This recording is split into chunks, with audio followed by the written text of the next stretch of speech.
Hello everyone, welcome back to my YouTube channel. In today's video, magpapakatotoo tayo. Real talk kumbaga. So, I want to share to you my struggles this year. Yes, I have struggles. I am struggling with my teaching this year. So, you might say, you've been there for almost 7 years and you're still struggling. Yes, I admit. Ang dami ko ng challenges na na-encounter before, and every year different talaga ang magiging struggle natin dito because iba-iba yung mga students, iba-ibang personalities nila. So, and this year is for me one of the toughest I've ever experienced. And I just want to share it with you because I believe that marami sa inyo na nandito ngayon and you are starting this year na makaka-relate. Ayokong isipin nyo na everything is always good, like a bed of roses. Hindi. Teaching in the USA has a lot of trial and error, lots of struggles and challenges. And in today's video, I'm gonna be real. I wanna share to you what are my real struggles and what am I doing to survive each week. So I hope that this video will somehow inspire you to keep going. Kaya natin to. So if you want to know what are my challenges and what am I doing to survive each week, so please keep on watching and don't forget to subscribe to my YouTube channel.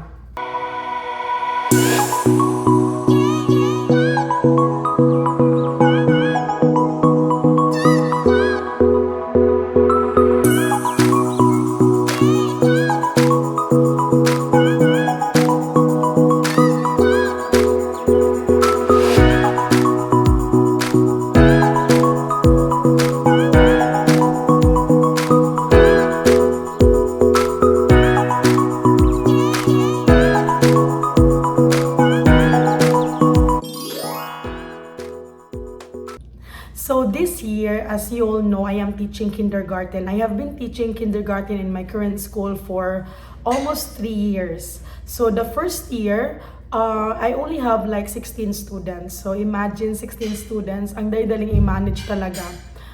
Then last year, we had so many students that came back from pandemic, di ba? Homeschool yung maraming students, but last year they all went back to school, most of them.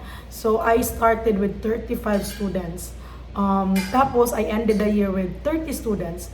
Yes, I had a big class, but I don't know, again, iba-iba yung mga personalities and behavior ng mga students each year. So last year, I had a very good set of students, I should say. Most of them are matured for their age and we were able to do a lot of things and sobrang saya, di ba? Parang excited ka every day because you have so many things that you can accomplish. So yeah, I was so inspired last year.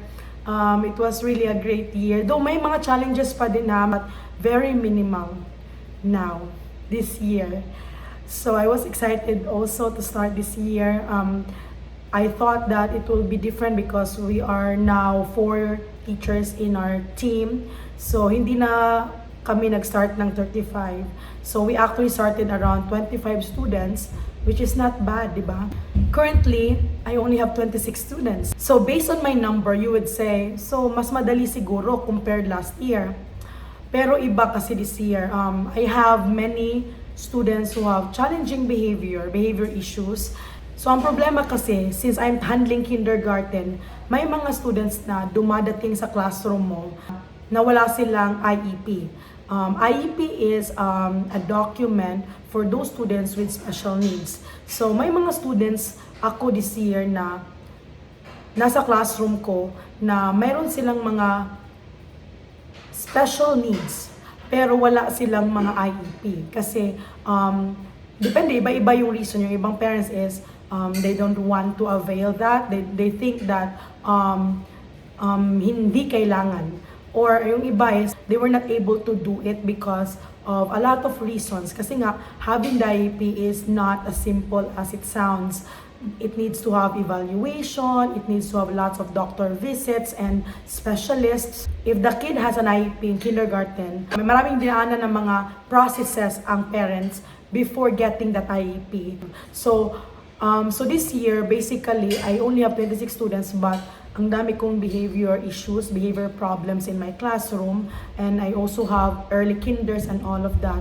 So, nag-struggle talaga ako, like, in the beginning of the school year, nagkasakit talaga ako, like, I lost my voice, parang isang linggo or more than 1 week talaga na wala akong voice, and I was so tired, and to the point na nag-leave talaga ako, which I don't really do, like, as much as possible, I don't want to be absent, pero wala talagang choice kasi sobrang down ng body ko, nag-give up talaga siya for the first 1 month, kasi nga, again, parang zoo ang classroom. Though I know I have so many strategies, I know how to handle my class. I've been teaching for 12 years, but iba talaga yung set of students ko this year. I love my students this year. They're very sweet, but marami sa kanila na need talaga ng a lot of redirection.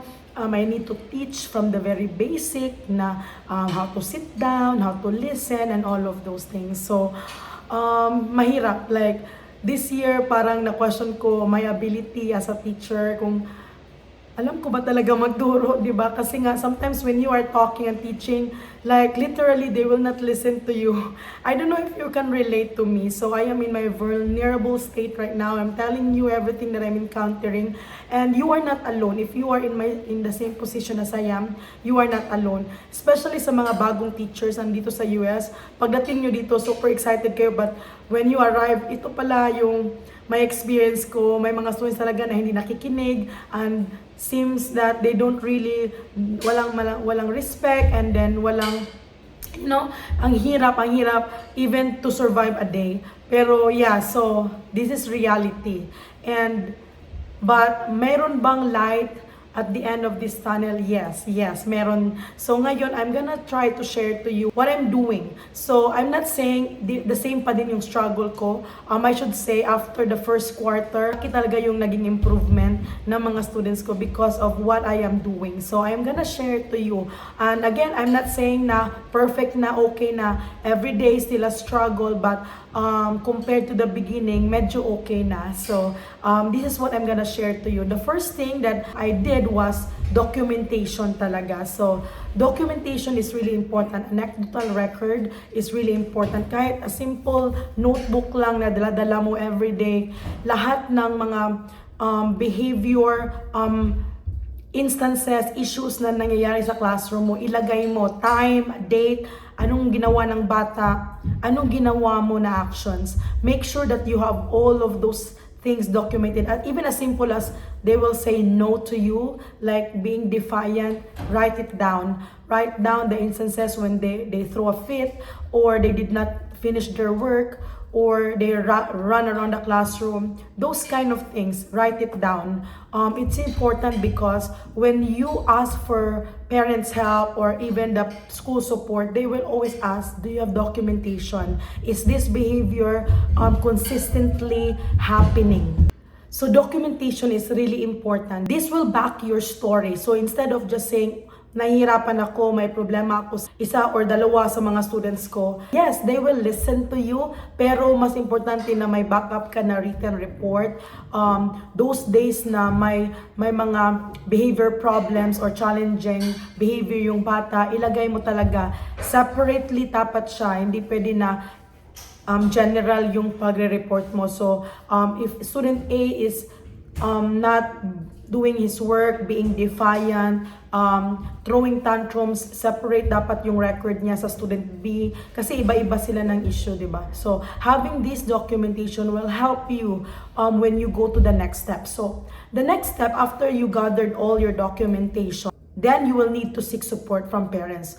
Parents muna, huwag ka muna pumunta sa principal mo kasi you need to establish that rapport within your parents, because at the end of the day, if you go to your principal, they're still gonna call the parents, and ang mangyari is the parents will be mostly defensive. Of course, this is their child.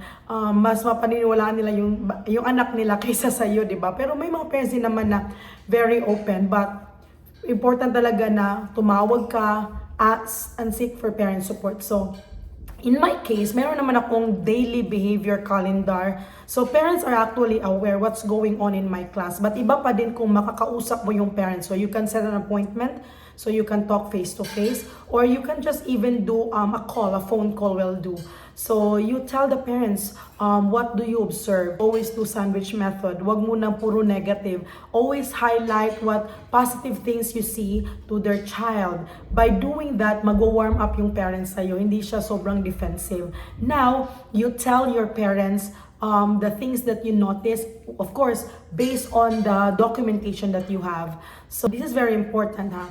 Listen to the parent. Make sure that you let the parents share anong mga nagtitrigger sa behavior ng bata nila. And you will know a lot of things about their child by the sharing of parents. So you need to listen and make sure that open-minded ka. Huwag mong personalin kung bata nagtutalk back sa'yo or they will not listen to it. It's really not about you. It's not like they don't like you.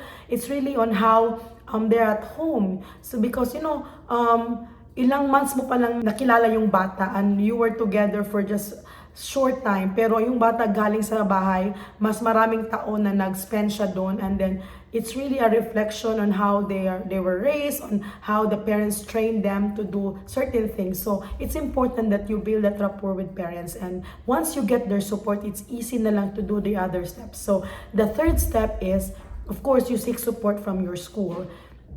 I am very lucky because sa school namin, sobrang daming support system. So, first thing, yung team leader namin, even yung colleagues ko, will always check on me. How are you? Are you okay? Because they see my struggles. Like, someone will bring me coffee in the morning, like, you can do this.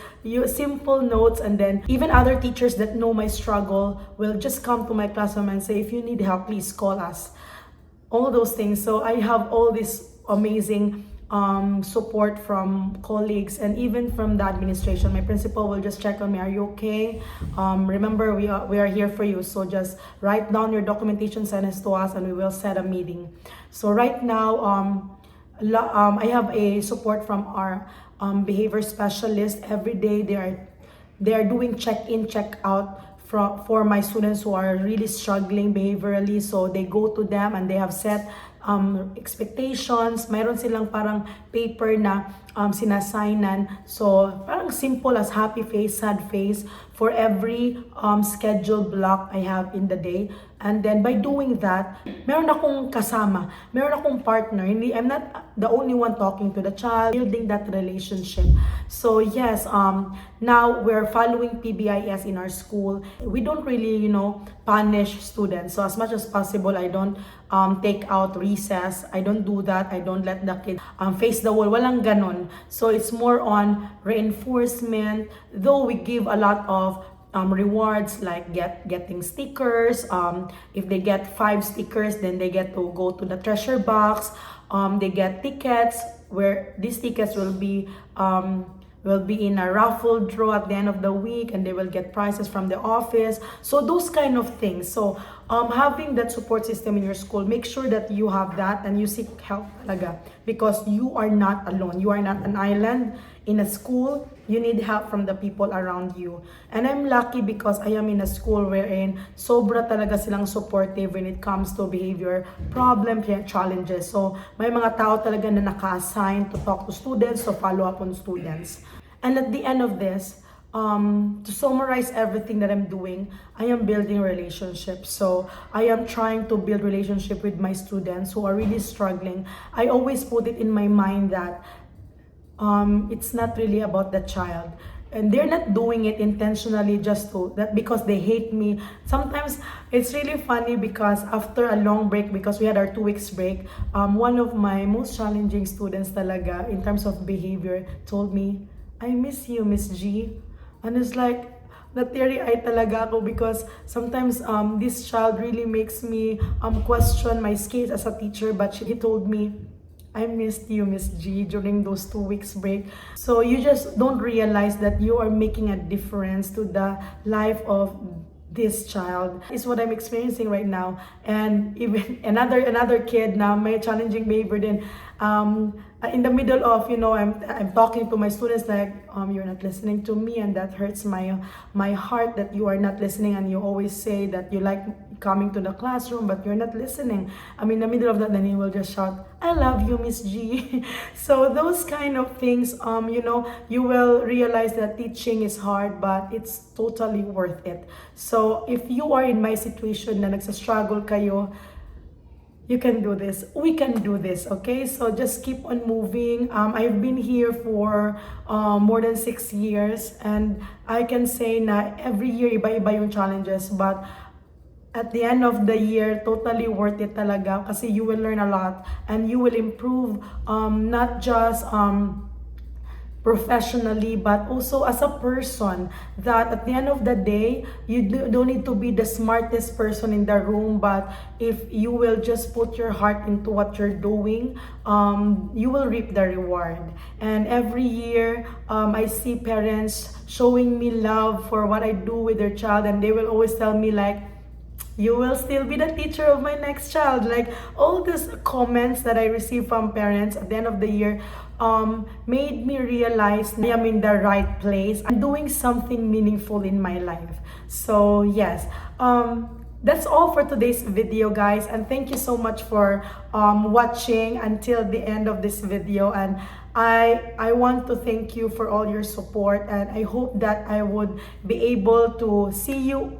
I'm not be able to see you all, but some of you who will be coming here in the USA soon, I hope to see you. And for those who are here in the USA, I hope that we can bond together this coming Christmas, December 27. I'm gonna send some more details about our winter gathering soon, so I hope to see you all. Thank you so much for watching this video, and I hope that you can subscribe and share my video to your friends who wants to come in the USA. So please let me know if you have questions. Please message me.